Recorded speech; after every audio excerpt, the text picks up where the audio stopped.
Hey guys, watch this. In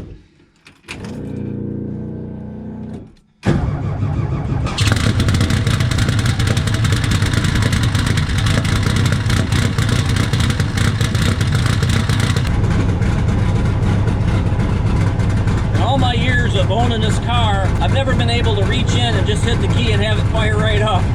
It is a little warmer now. I think we're temperatures pushing close to 70 degrees. Yeah, it looks like it's just behind 68 degrees. And, you know, of course, this car's going to start up better than that. But the one thing is, I know I've been talking about an idle control valve. I don't even have that turned on yet. I've been having a lot of problems this spring, mainly computer issues, ECU issues. And, you know, I'm taking it slowly because, you know, the last thing I want to do is ruin a set of brand new heads. But, well, yeah, once this is well warmed up, let's go for a ride.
I got that map issue thing figured out, I actually took the car for a slow drive,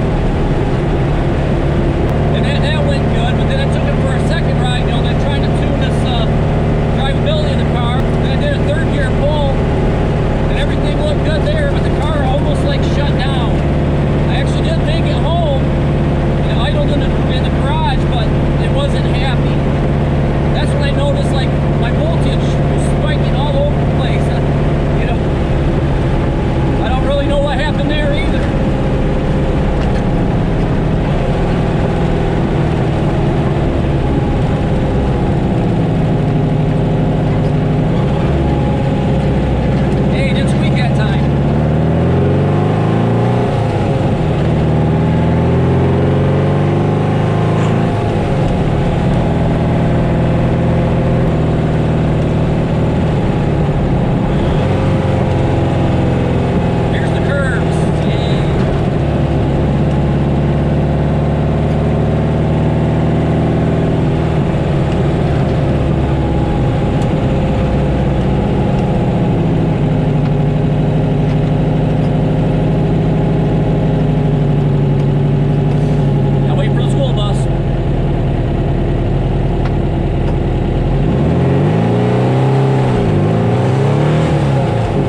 fun. Glad you guys could join me. But yeah, like I said, it's been kind of scary taking the car out and around if you think it's going to shut off. I haven't really trusted it much, but so far I've gone around the block twice now, and it's Monday night, so that means one of the local towns is going to have a cruise in, and it's also the daughter's birthday. So, you know, if you guys know my daughter Emily, wish her a happy birthday in the comments. I'd like to give a big shout out to Snake Eater injectors. I still haven't put the Pro Series injectors in, but I am running as just a Snake Eater performance injectors, and I'm really liking those. I don't know if it's the injectors or the new heads or the combination of both of why the car starts up and idles right away. Or maybe I just did something right when I assembled it. Who knows? And also a good shout out to DIY, even though it seemed like it took forever to get back and forth trying to figure out what I did or what was going on with the computer, you know, because everything is pretty much done with an email. Yeah, they've been a big help, even though diagnosing both these issues was hard. For the most part, it was hard. But yeah, big shout out to DIY auto tunes or do-it-yourself auto tunes. If you guys are in the market for a Mega Squirt or some type of fuel injection system, look them up, because you can assemble your own or buy one already assembled. It all depends on how much you want to work you want to put yourself in there, or how much money you want to save. All right, guys, I'm all sitting here before I go. Just kind of wanted to point a couple things. I'm sitting here checking out the old data log, and it's kind of fun to look at this stuff. But one of the things, goals, if you've been following along, you know, the reason I switched in fuel injectors is because of the duty cycle. I was overusing the smaller fuel injectors, and I'm just looking at my duty cycle here, and if you look, duty cycle is this one. They give you a minimum and a maximum number here just throughout. That's, you know, throughout the whole data log. And this data log's pretty long because I had it running the whole time we were going down the road. But yeah, maximum at 14 pounds of boost was 44%. So, and I'm running you know, premium pump gas right now. I haven't quite got into the ethanol because I haven't quite got the car tuned yet. And, you know, I do have a flex fuel sensor, but, you know, you got to have your fuel table, you know, pretty good with the regular gas before you start throwing in. And it looks like the ethanol percentage is 11.9%, so that's probably about right. I think, you know, they advertise that the ethanol and gas around here is about 15%, and we're going on the summer months. I'm just trying to scroll along to my third gear pull I did there that I had to get out early. You know, I'm kind of hoping I wanted to see what my max RPM was with the whole, you know, setup was with the new manifolds and heads. I'm kind of hoping to get more into the cam, where this cam is supposed to be good up to close to 7,000 RPMs, and, you know, I'd like to see 6,500 is probably where my shift point's going to be. Good, no sync loss errors, that's good. The battery voltage stayed pretty good. Looks like the maximum voltage we seen was 14.3, which is good for charging the battery, and the minimum was 13.8 volts. It's amazing that the car, you know, seeing the difference in the voltage, that it just knew something was wrong and wouldn't run right. It wasn't getting the right information. All right, my TPS is the green, so I want to see the green line. I'm talking the line. It'll be this top green line up here. Will be TPS, and that's the throttle positioning sensor. So when that goes up and down, that means I'm pushing the gas pedal. What I tune with the tablet, or data log with the tablet, that's got GPS. I can actually see my ground speed, and it's a little easier to figure out where I'm at.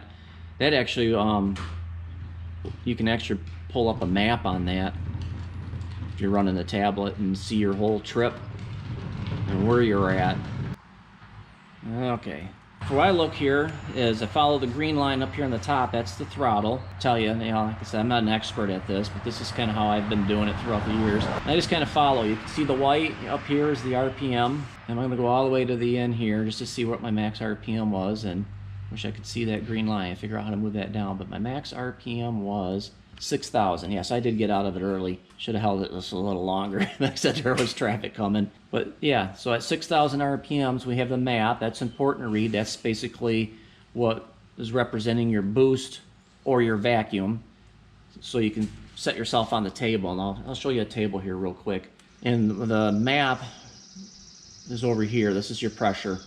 I think they call it KPA. I don't really know what the term is for that, but so what you'll do is you'll find your number, you know, it looks like between 100 to 150. Actually, it was 179, so it's closer to 180. So we go over here to in between 150 to 200 because it was 180, and then you go to where your RPM was at, and that's RPM is represented on the bottom, which was 6,000. We hit 6,000, which that number was not changed. So we'll go back and we'll see what the air-fuel ratio is, which is down here in white, but that was 11.9. So someone a few years back, you know, was quizzing them on where, you know, the turbo should be at peak boost, and he said, you know, because 12.5 is with regular gas is what everybody recommends, but when you're under boost, you know, you don't want that pre-ignition. You want to make sure you got plenty of fuel. You know, 11.9. He said be 11.5, 11.9. So we can also see a few other things here. If we go down here, my spark advance was 22.1, so I got a little bit more to go. Put the new heads in, I actually turned that down. I think I roughly tried to run about 24 pounds.